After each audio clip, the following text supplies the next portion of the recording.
All I have for you is a word. Tenet. Use it carefully. Audiences have never seen anything like this before. It's a swift, kind of action-packed adventure movie. There are certainly images that I have never seen before on screen.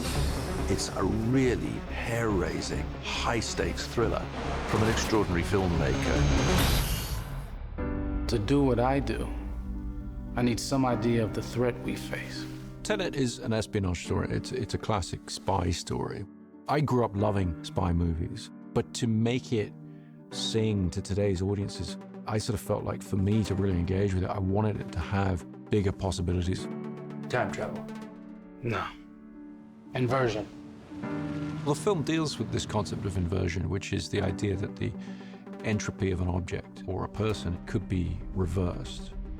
It's very much cinematic. It's something that you have to see on the screen to fully engage with. Aim it and pull the trigger. You're not shooting the bullet, you're catching it. Whoa. I really pulled from and dug into my athletic experience more than ever. The training was paramount.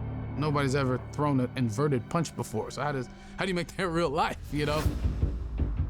He had incredibly complex fight sequences. We definitely pushed him to his limits. Right. It was intense. That's what was so exciting. These moves we've never seen before. I mean, these stunt guys who've been around a long time, they were learning, which was the fun challenge of it all. Well, I've seen too much. Well, we'll try and keep up. This is my third film with Chris Nolan. You kind of realize when you read it, oh, how are we gonna do this? Because he's gonna wanna do this for real. Chris is really great in that he wants it for real. He wants it in camera. He doesn't want to do CG. I haven't seen a green screen anywhere. We're doing everything in camera. Our method of visual effects is try and do everything without them. It's almost like documentary-like. It's all practical, it's all there. It just pumps you up to know that. And it's extremely helpful, obviously, on a performance level for the actors. I think the audience is always aware on some level of the difference between things that are animated and something that's been photographed. We always take the approach that if we possibly can, we'd like the actors to be in real environments. Well, I was in. I didn't want any stunt doubles. I wanted to do it for the team because it just benefits the film. Everybody was blown away by John David's enthusiasm. The physicality of that man is, out of this world. If we hadn't had a performer of such skill and energy, those things wouldn't have been possible to do in camera. Chris, after one of the meetings, he was like, it's gonna be hard. He said it just like that. And I laughed, but months later, yeah, you were right, sir. It was very hard. Chris always sets the tone. He sets the tone for me and for the actors. The actor on a Chris Nolan shoot is very much, it's very much part of a crew.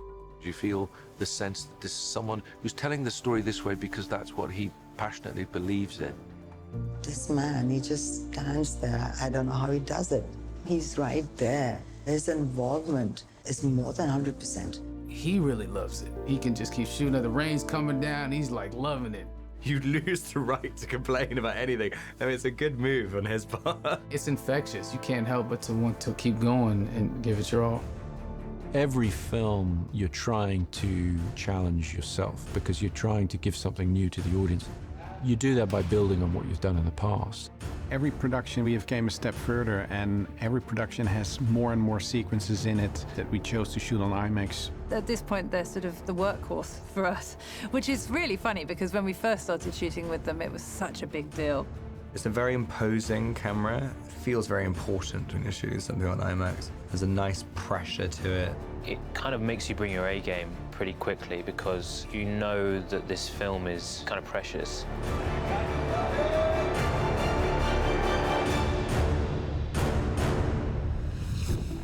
As I understand it, we're trying to prevent World War III. I'm not saying Armageddon here. No. Something worse.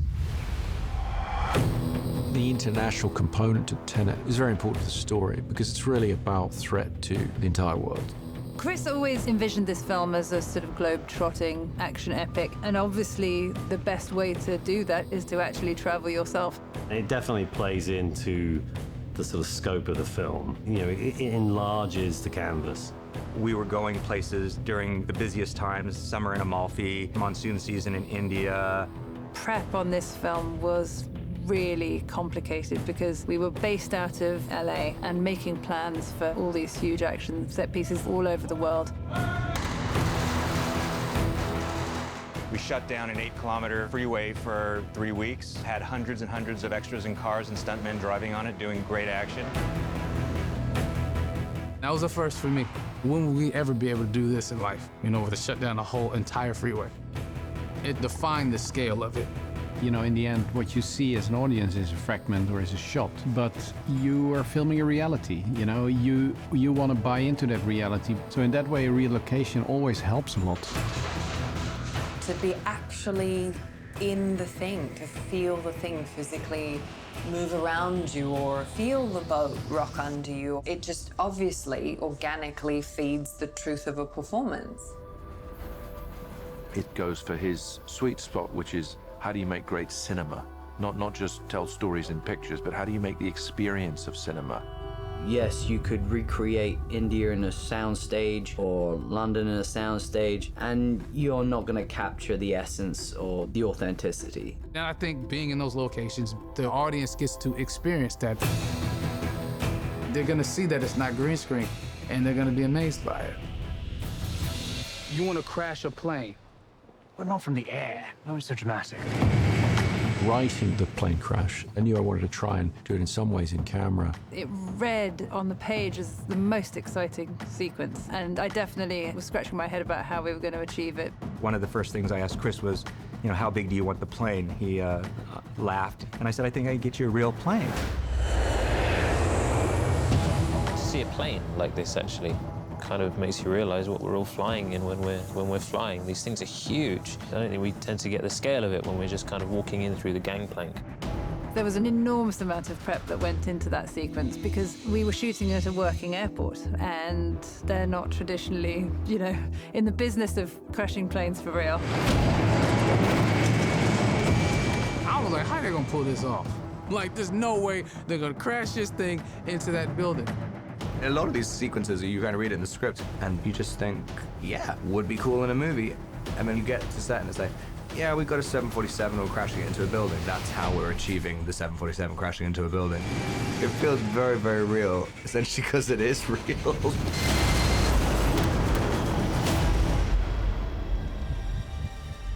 Don't try to understand it. Feel it. With Tenet, I'm hoping to really give the audience a reason for reapproaching action cinema so that they get some of that sense of excitement that I had when I was a kid watching the first spy movies I saw.